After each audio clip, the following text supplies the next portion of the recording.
T-Mobile breaks a promise. TicketMaster gets even worse. Meta in the EU. It's news to me.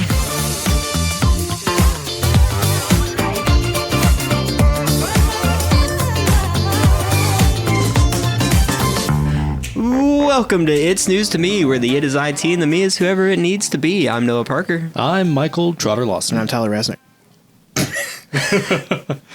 So what's up? And we have news. For you. Today. But first, this. All right, so today's hypothetical question is oddly unpatriotic, I guess. I didn't think about... We're recording this on the 5th of July. And now I have to get this out on time because everyone's going to know how long it takes me. You can cut that part out. You just do like the bleep of July. We're recording this on the July. Of July. My question is, if for whatever reason you have to leave the United States and not come back, what place, country, city, where are you moving to? That's hard because I've only been a few places outside of the United States. I've never been, but probably like Sweden or Finland. Really? Yeah. Those are like the those Nordic countries are like the happiest in the world. Yeah, I'd like to be the happiest in the world, so maybe I'll go there, you know. You know, the only thing I don't like about this setup is that I can't look at both of you, or really either of you while I talk, because I gotta like, you know. You can kind of like just look straight ahead and use your peripheral. Just like Michael Jordan when he played defense. I need like He could eyes see like the a whole horse, field. you know. Yeah. Maybe if I squeeze you hard enough, your eyes will like Hey, there you go. separate. Hey, let's just get like a pair of mirrors and just like set them up in like front of you. 245. Yeah. Oh yeah, and I can like Yeah. look into that and see you. I'd be like, down periscope. And then I can see both of you. It'd be great. Man, this is great podcast content, talking about what our recording setup looks like. Yeah, so imagine a rectangle table with me in the middle, and then Michael on one head of the table and Tyler on the other head of the table because it's a two-headed table. Yeah. Double-ended table. It's like cat dog, but both like one end's Michael and one end's Tyler. But in a less messed up kind of way. They're not attached. Like they're just at the same table. The table's attached. The table's attached to itself. So yeah, I don't know. I've never been anywhere outside of the country except for like the Bahamas and Jamaica and like Mexico, and I don't really count those as like places I'd want to be, especially because we were just before the podcast talking about how tropical storms are real bad. Yeah. I don't think I want to be in any of those places. Yeah, so maybe see, like, Japan. I wouldn't want to go to one of the places that's like a big, you know. Well, first of all, I never want to live in a big city. But like a big Sure. tourist destination like the Bahamas or whatever, Yeah. like I just feel like that'd be awful. It would Yeah. be. Yeah, I can see that. I've only ever been out of the United States, also on a cruise to the Bahamas, which, you know, hardly even counts. 'Cause, Yeah, you you're know, barely not- there, and then you Yeah. leave. I think I've always wanted to go to Montreal, Canada. I hear it's real gorgeous city. You know, I've been trying to learn French for a long time, and they always say that, you know, the best way to learn a language is to go somewhere where, you know, it is spoken, and you learn it through having to use it, listening to it, and That's you know, how I living learned there. to drive a 5-speed. I Right. bought one. I couldn't test drive it because I didn't know how. You learn pretty quick when you need to go somewhere. True. And the thing is, like, the difference between, or like a major difference between French Canada and France itself, is that everything that I've ever heard about trying to speak French as a foreigner in France, they they just hate you for it. Like if you speak anything less than like complete fluent French, it's just like you're the scum of the earth to That makes to me not French want to learn people. your language, though. If you're gonna be that way about That's it. the thing, I don't Gatekeepers think- of Canadian French. Yeah, Well, not Canadian French. normal French, Like, French. Oh, the normal French French are the people in problem? France. Oh, French, but the yeah. Canadian French are cool. Canadian French are cool. At least cooler. Cooler because they're up north. I've heard get that- it. They're different races and everything. Well, I've heard that. See, it's like, to overgeneralize, Canadians are nice. French Yeah. people are mean. Yeah. So the French Canadians are meaner than normal Canadians, but they're way nicer than just the French, They're not like,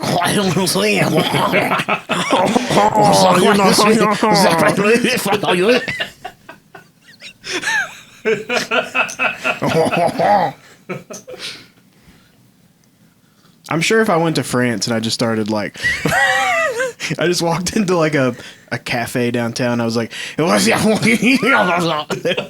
sure they'd love that. They'd really appreciate it. I feel like it'd go two ways. They'd either start like throwing baguettes at you because they hate you, or they would know exactly somehow what you said. Oh, he's français? And I'm like, yeah, correct.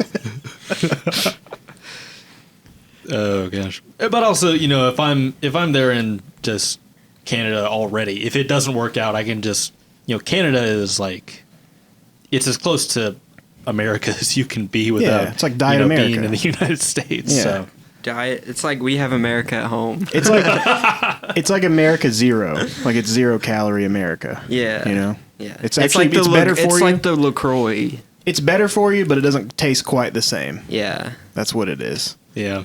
I think Oh I would do gosh. Japan the more I think about it, because if as long as I can become a citizen, which I guess I have to be if I'm going to be moving somewhere else, Sure. Yeah. because it's very hard to become a citizen in Japan if you're not naturalized. See, the thing about Japan is like, tall. Yeah. That would suck.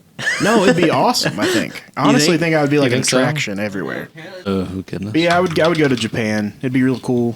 I mean, it's a beautiful country. I do hear that they're starting to like hate tourists, and obviously, if you move there, I would also. I'd be like, I don't like them either. well, but I mean, I feel like it would be it would be a kind of thing where like you would definitely get not looked down on because Looked up at, yeah. Get looked up at a lot. They're doing a lot of stuff in Japan to like limit tourism now because like basically Americans, and I mean other foreigners too, but mainly Americans come over and they just mess stuff up because they we kind of suck. That's what we do. Yeah. Hope everyone had a good 4th of July. Boy, this is going to be a good episode. Well, you'll cut all these pauses out. Of course. I mean, this is our shortest hypothetical ever at 13 minutes. Really? Yeah. Man. Yeah, that I one's could kind have of cut sworn and there dry. were some that. I could have sworn that there were more that were just like that, just short. Well, and to we the normally point. continue talking. Like, we give our ansers pretty quick, but it's like It we keep usually going. leads us into some other conversation. Some but big, long now thing. we're just here. Well, sure. Fair enough. I mean, I could keep it. We could edit that out, and I could keep more going about, Japan and how cool it would be to live there. No, that's okay. I think this is do just you- going to be a short episode. Are you at all concerned about the fact that you don't speak Japanese, right? Yeah, but there's like a lot of English. They speak a lot of English there too. Okay. Like they pretty much teach English. I mean, the only country that you need to know the like primary language for is ours, because most other countries learn English. I mean, Most like main Generally touristy kind of speaking. countries. sure. I mean, their English is bad, but like I could communicate with people. It feels like a bit of an overgeneralization. No, it is. I mean, it's basic. They know basic English. Binglish. I mean, I've watched videos of people that travel that are, at a restaurant and they're trying to order from a menu and they don't know and they're having a conversation. It's basic levels, it's not fluent. It's just they know, yes, no, like fish. Like, what is this? They say fish. Like they know. Chicken. Yeah. So they know basic. Well, I mean, stuff. English. That is one of those things about English is that it is an absurdly. I could not imagine trying to learn English as a second language. I feel like it would be just a nightmare. There's so many little nuances and whatnot. So many different kinds of English too. I just feel like it would be borderline impossible to, like, unless you. Like, it's one of those things where, like, ends up being almost, I don't know, envious isn't the right word, but, like, people who are, like, like the children of immigrants who, like, come in and their parents are, like, fluent in their own native languages, right. But they speak, English throughout all their, like, they learn it in school and whatnot. So they become, very easily bilingual and whatnot. I mean, I shouldn't say easily. I don't think it's easy for anyone to be bilingual, but you know what I mean. Yeah. Yeah.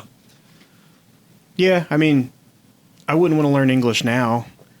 But if I lived in Japan, I would just learn Japanese probably. Sure. It's pretty easy to learn from what I've heard. It's not too terrible.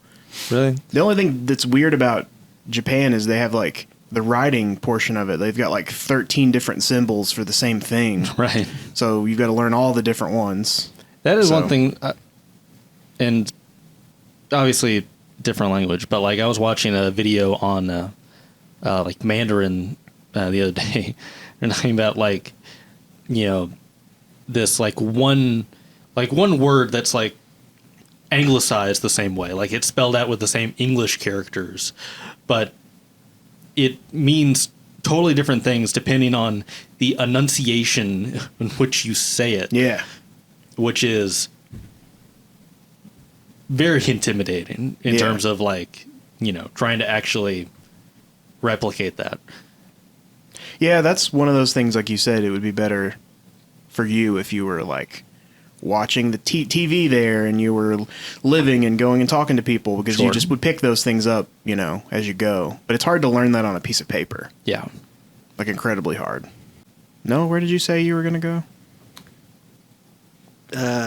Sweden or Finland. Well, you shouldn't have to worry Norway. about. Well, I don't know. They don't really speak English there either.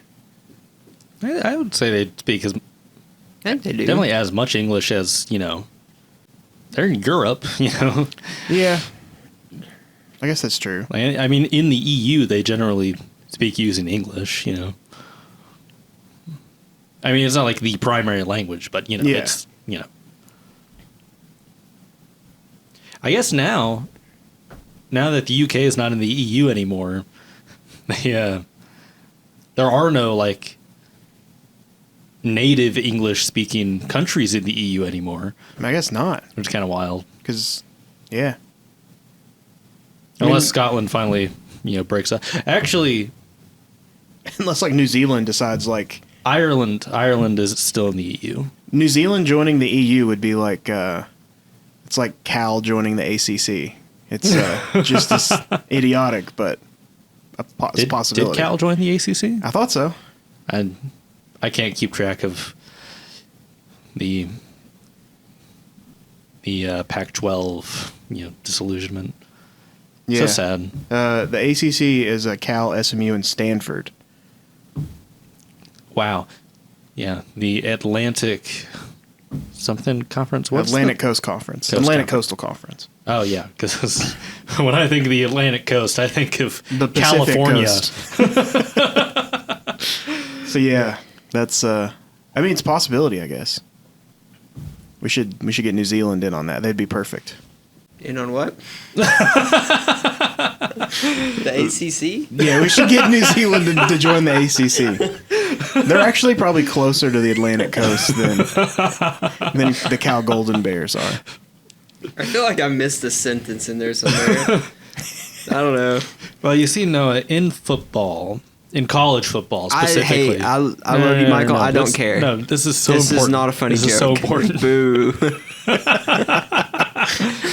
Wait, no, we used to have conferences set up based primarily where, they were geographically. Mm-hmm. The Southeastern Conference Yeah. was in the southeastern United States. Uh-huh.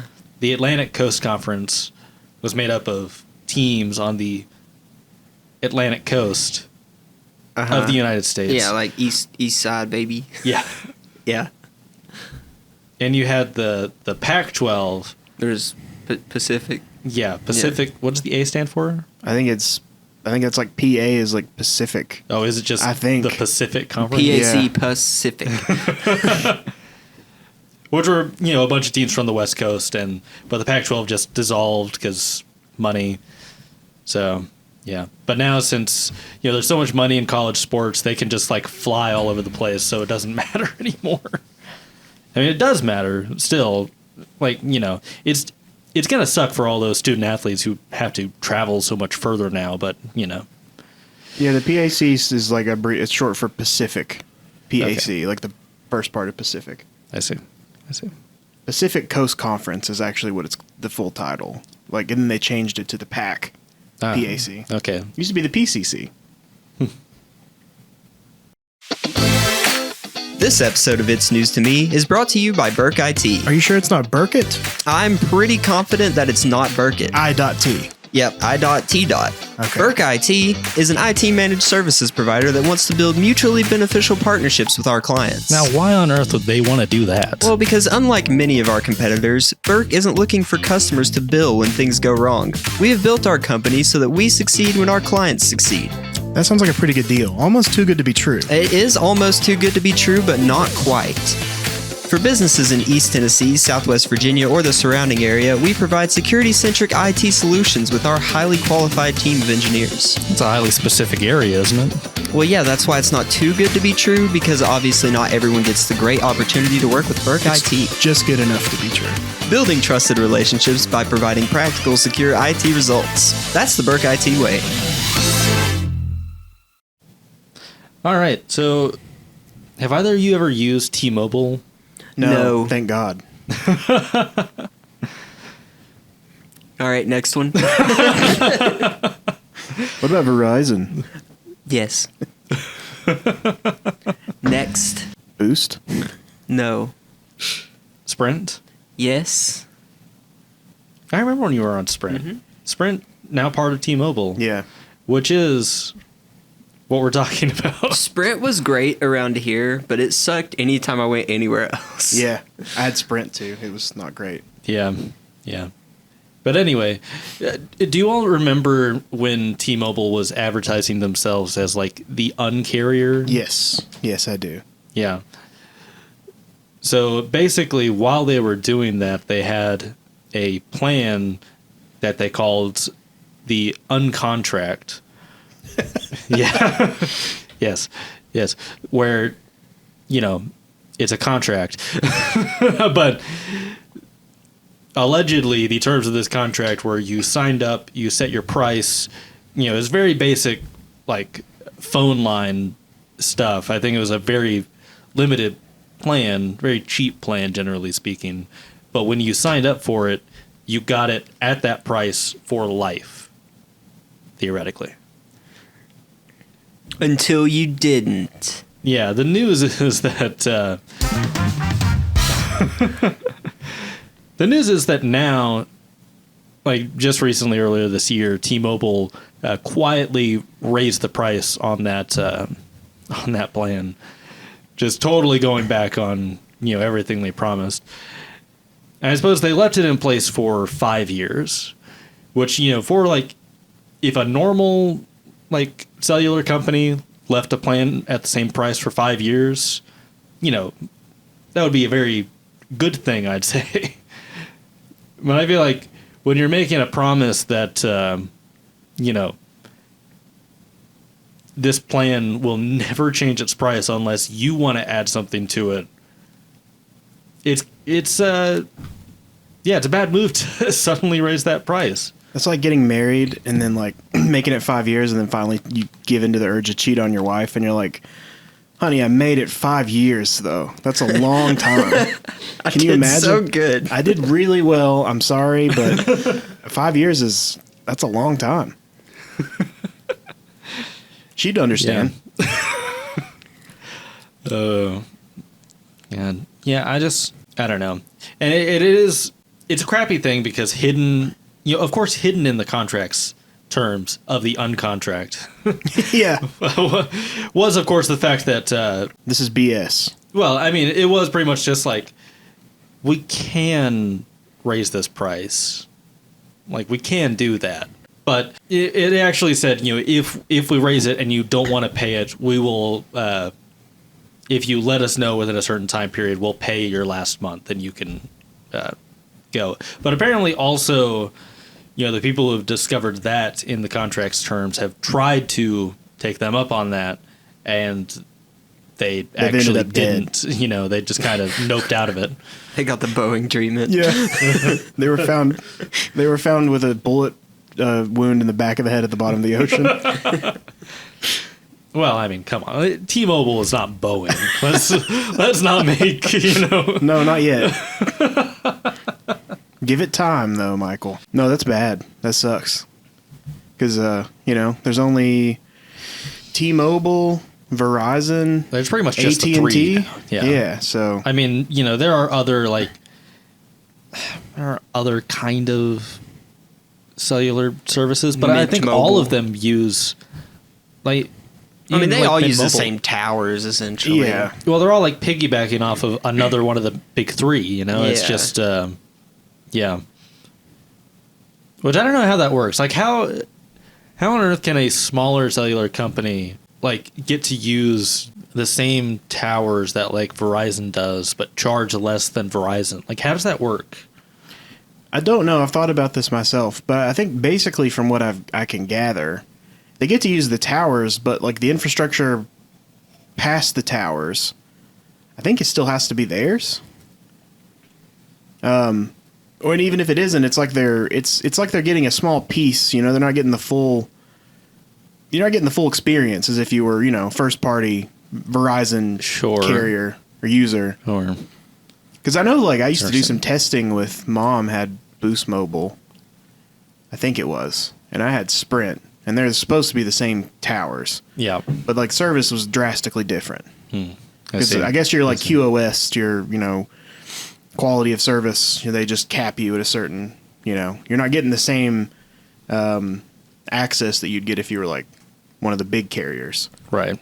But you still get coverage. It's just not quite as good. Speeds, especially. I think the wireless internet speeds are the thing you'd probably notice the biggest difference in. I don't know. I mean, it really sucks for those people who were using T-Mobile who got this plan. Especially there's a lot of people that are obviously very upset about it. A lot of people specifically who are elderly, because they saw this plan and thought, great. I don't need all the fancy bells and whistles and whatnot. I can just get this and never have to worry about the price going up. Always just having basic cell coverage.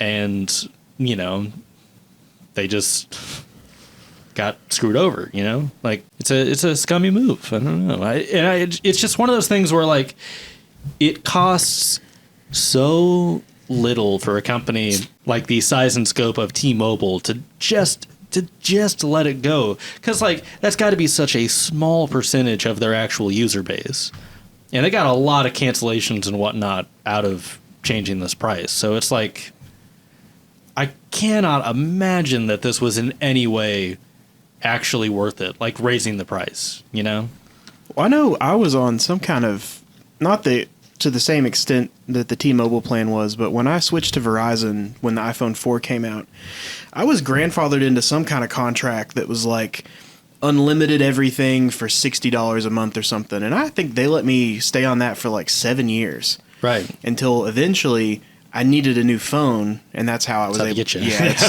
I had to sign a new contract. Yeah. But I was on that same plan for a long time, and they didn't say anything about it. And I'm sure that, because I didn't look, but I'm sure the cost had gone up in 7 years. That's just how it works. Yeah, but when you're a company the size of Verizon, you can afford to, lose something for, a few years.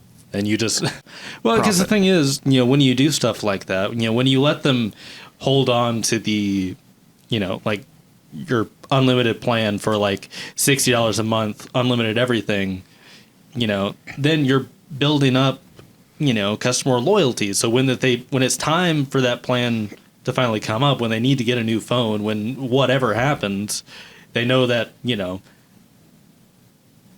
who they've been working with is going to continue to do good work for them, Yeah. I don't know. It just seems like an incredibly stupid move by T-Mobile. Well, especially like Sprint, who they acquired or merged. I'm not really sure how that went about, but Sprint's whole thing was like we're cheaper and we are very flexible and we pretty much don't go up in price. Like that was their way to get market share, and it worked. So it's surprising to see them kind of go away from that a little bit. Well, they've changed CEOs and whatnot since then and whatnot. So it's, it's been a lot of turnover. Like the whoever, the big guy who like championed the whole uncarrier thing, he's not there anymore. Yeah. So I'm sure that's part of the He's reason. unemployed. No, hit me with the... there we go. Nice. Fantastic. All right, so I can't remember if we actually ended up talking about it on the podcast, but we had a short about it initially where Ticketmaster went through a pretty major data breach where, at the time we were just talking about all the PII that was lost, all the personally identifiable information. But today and yesterday, actually, the hacker group released that they also got the like tickets, like the barcodes and whatnot, for like hundreds and hundreds of thousands of tickets. Yeah, for events. Ticketmaster. The big ticket item. Thanks. Is 440,000 Taylor Swift Eras Tour tickets. Which, side note, the Eras Tour is still going on. It's it's an era, last eras. It's literally in the name. Yeah, I guess so, man. this is an era. The Eras Tour is an era. Man, Yeah. fair. Okay. Anyway, those tickets cost like $22 billion. Like, A piece. no, like collectively. I just had to get one in there for me.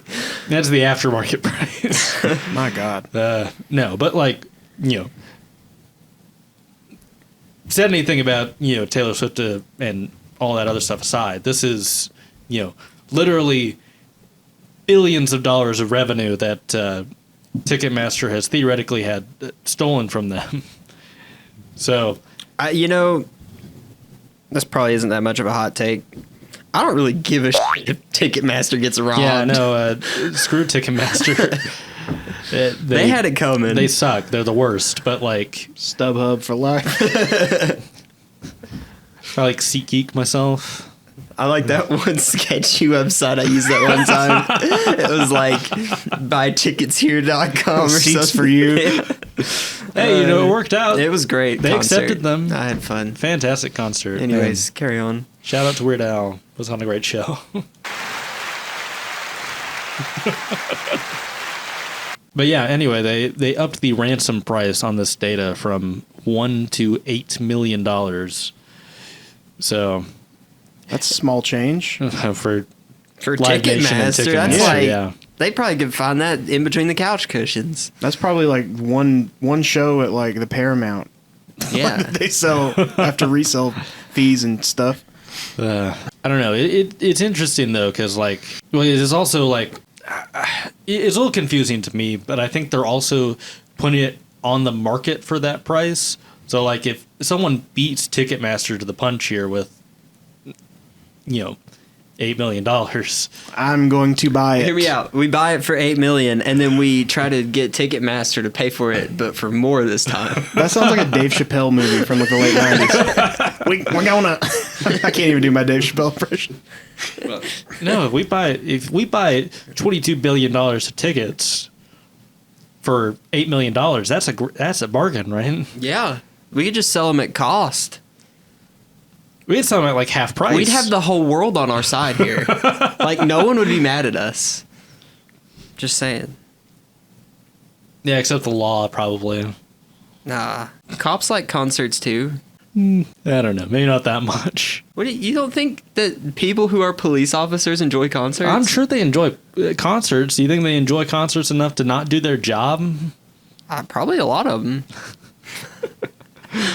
I mean, we work in a cybersecurity place, and we're talking about paying this ransom money to get tickets, so not really much different. We're joking. We don't have $8 million. I wish. Unless Tyler's really been holding out on us. Yeah, I don't think so. But anyway, I'm sure it will get resolved, but it is just another thing where, Ticketmaster is just the worst. Because, like, really, this breach never should have happened in the first place. They're also boasting, like, the hacker group behind it, they're boasting that this is the largest ever breach of personally identifiable information ever. And it's just, I don't know. I'm sure Ticketmaster will, get their stuff back. People will be able to, pay overpriced spend their life tickets. savings on Taylor Swift tickets and whatnot. But I don't know. I guess all we can really hope for is that, I mean, personally, I just hope, Congress finally does something about Live Nation, because good grief, that company sucks. Is that the company that owns Ticketmaster? Yeah, it's the company that owns Ticketmaster. They own Ticketmaster and like a whole bunch of other venues and whatnot, which is part of why it's such a problem. Yeah. They have a, near monopoly on the live entertainment space. All right. So American companies are, no stranger to facing trouble from the European Union. And the latest trouble that we're talking about today is Meta, the parent company of Facebook and Instagram, are running into issues with, operating Facebook and Instagram in the European Union because basically the EU has a rule where you have to get full consent from users before you can use their data for like advertising and things like that, or you can like take their data and whatnot. And if they refuse, you have to provide a quote unquote like equivalent experience with just without like personalized advertising. That's not ambiguous at all. Sure, yeah. But like, the idea is that, basically you can't keep people off your services if they refuse to run personalized ads. Right. But what Meta is trying to do in the EU is implement a basically consent or pay policy where you either consent to getting personalized ads or you pay a monthly service to use Facebook and or Instagram. So like basically the EU's argument here is that, by not providing, an alternative service where, people can still access Facebook and Instagram without consenting to these, personalized ads, without consenting to the personal data collection, that they have, violated this EU law. Right. Which, I think, based off of my, granted, limited reading and understanding of the EU, like, statute in place here, it would seem to violate that, because they're not providing an option to not consent and still get it. You have to, if you don't consent, you have to pay. Yeah. Which is not, you know. Yeah, they're basically trying to quantify, I guess, whatever their loss would be for you opting out and then putting the bill on you. Right. So they're not out anything. Sure. Is what it sounds like. It sounds like a business ploy, but... Of course. Of course. I mean, you know, it's one of those things where, like, you know, we've always known with the internet, with these things, that, you know, if a product, service is free, then you are the product. Yeah. Yeah. You know, classic internet saying at this point. But, you know, the fact of the matter is, you know, if the EU's got this law in place to basically restrict the you are the product parts, then it kind of seems like Meta's kind of screwed here. Yeah. Because, like, obviously, the EU is under no obligation to allow Meta to operate in their countries, you know? Yeah. Yeah, I don't really know how they get out of that, honestly. This sounds pretty cut and dry as far as, you know, what the ruling is. At this point, I think the only way that they're going to get out of it is, well, either bending to the EU laws here, which I don't think they're going to do, or by spending a ridiculous amount of money on fines. Yeah, I was going to say, I don't know what the fines are like, but they could I probably do. still profit. They could probably still profit. The fines, the relevant fines here are, I mean, you know, it's one of those things, you know, like American, same thing with like, you know, crimes in the United States have ranges of punishments, ranges of fines, you know. It comes down to the judge. And in this case, it's going to come down to the EU Commission. But basically, it can range anywhere up to 10% of the company's worldwide yearly revenue, which for Meta would be an absurd amount of money. But also only 10%. But at the same time, like, I don't know, if you have to give up 10% of your revenue just to operate in the EU, I would be curious to know how that math would work out for them. Because obviously there are millions and millions of customers in the EU, but... Yeah, and like, how many people are actually going to opt out of this? And how profitable is that in the first place for them? So they're going to be losing some money even if they comply. But is it 10% of your revenue? Probably not. Yeah. It's probably less than that.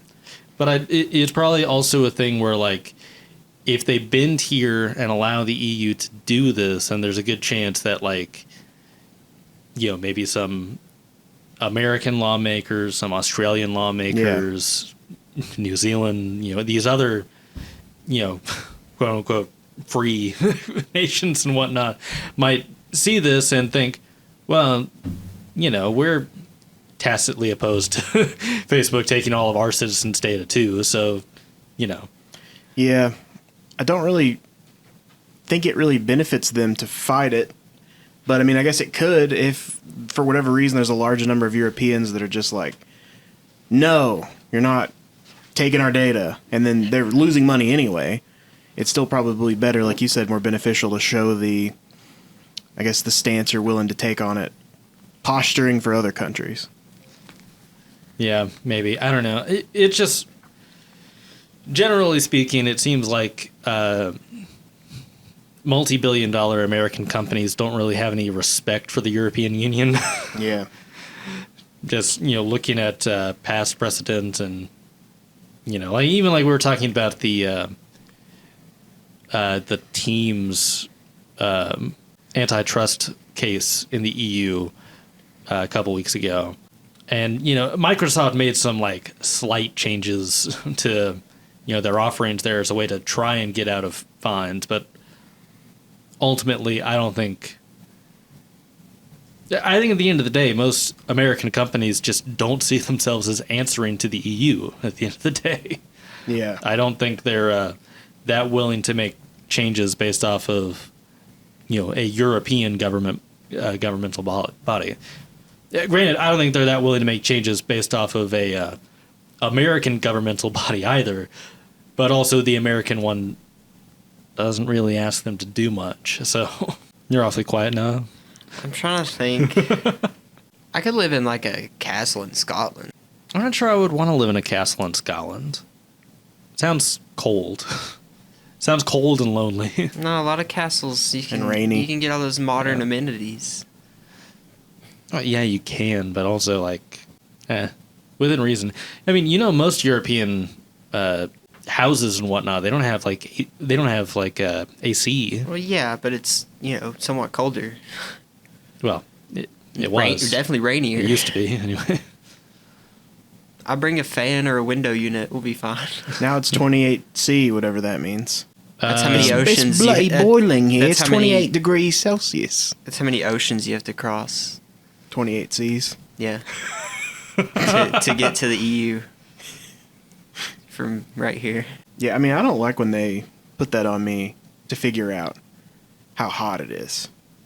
Who Like- puts that on you? What do you mean? People, People? Europeans. They just every time they want to know how hot it is, they call No, you. they're making like a declarative statement about like How hot it's it is. bloody boiling over here, and they're like it's 28C. Well, the thing is, I don't know what that means. this might be a bit of a hot take here, a bit of a 28 degrees Celsius take. That could be cold. I think that sounds cold to me. No, but like, I think that the metric system, generally speaking, is a smarter, more intuitive measuring system. I don't think that extends to Celsius. 82.4 degrees. Okay, That's not. so it's hot. warm. They're just being wimps. Here's the thing. Like, I saw like a great. I can't remember where I saw it. Maybe it was on iFunny even back in the day. But like, I find Fahrenheit to be a much more useful way of measuring temperature because like, or at least like outdoors temperature. Outdoors. I was about to say outdoors specifically. Because like, 0 degrees Fahrenheit Cold. is pretty darn cold. That's about as cold as it can get for me. 100 degrees Fahrenheit. That's warm. That's very hot. It's about as hot as it can get outside. At That's it. 0 degrees Celsius, that's kind of cold. At 100 degrees Celsius, You're dead. You're dead. Yeah. You have died. Heat stroke. Not even heat stroke. That is boiling alive. Heat stroke. That's bloody boiling. It is literally bloody boiling. No, you just have a heat stroke. You'd be fine. You'd have a heat stroke Well, long before then. Also, like 70s. Like when you think 70s in your head, like it's 70 degree. Like 70s in your head, you're just like Disco. that's fine. That's like chill. yeah. You think 70 degrees Celsius, that is like really literally bloody boiling as well. Yeah, that is also like death. Like everything above like 50 degrees Celsius is like murder. But it's just like, I don't know, you have a much more narrow degree of numbers in terms of Celsius as far as like practical outdoors weather. I think we should just switch to Kelvin. Yeah. Yeah, It's the third take. it's the third take. I'll be that guy. Come on, woo! What? Thank you for listening to It's News to Me. If you enjoyed this content and would like to see or hear more like it, check out our YouTube channel at youtube.com/@BurkIT or go to our website at burkitc.com. Our theme music is Big City Lights by Icholix. Come back in 2 weeks to hear more of me, Noah, and Tyler in the next episode of It's News to Me. In the meantime, keep your data secure and your mind sharp.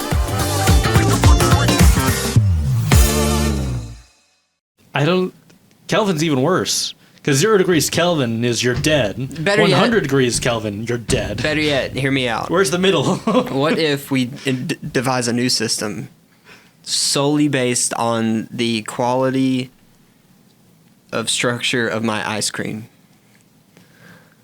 If it's melting, it's hot. If it's just sitting there, it's cold. If it's solid, it's very cold. Yeah. The ice cream system. We'll call it the... The Ben Jerry factor or something. I was thinking like the Mayfield factor. I just Yeah. thought that had a cooler sound to it. It's 32 We can call Mayfield. it. We call it Blue Celsius. Blue Celsius. It's 2 degrees Blue Celsius. There's only 5 degrees. Too. Yeah. And each degree matches the state of ice cream. It's 3 degrees Blue Celsius. Yeah. If you leave the ice cream out way too long, it's 5 degrees Blue Celsius. Oh my Yeah. God, it's sweltering in here. It's 5 degrees Blue Celsius. Yeah, your ice cream's liquid at that point.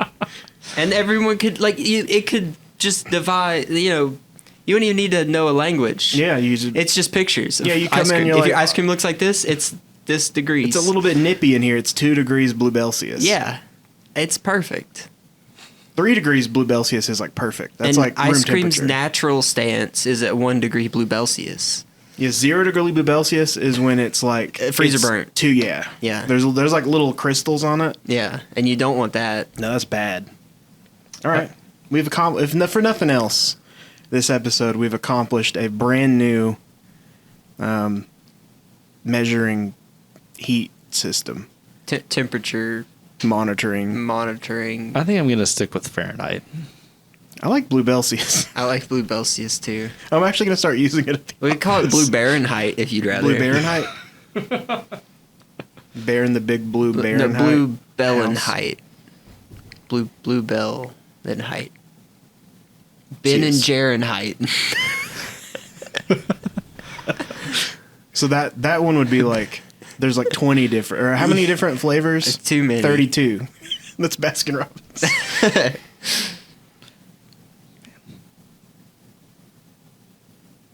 All right, I'm gonna end the episode. No.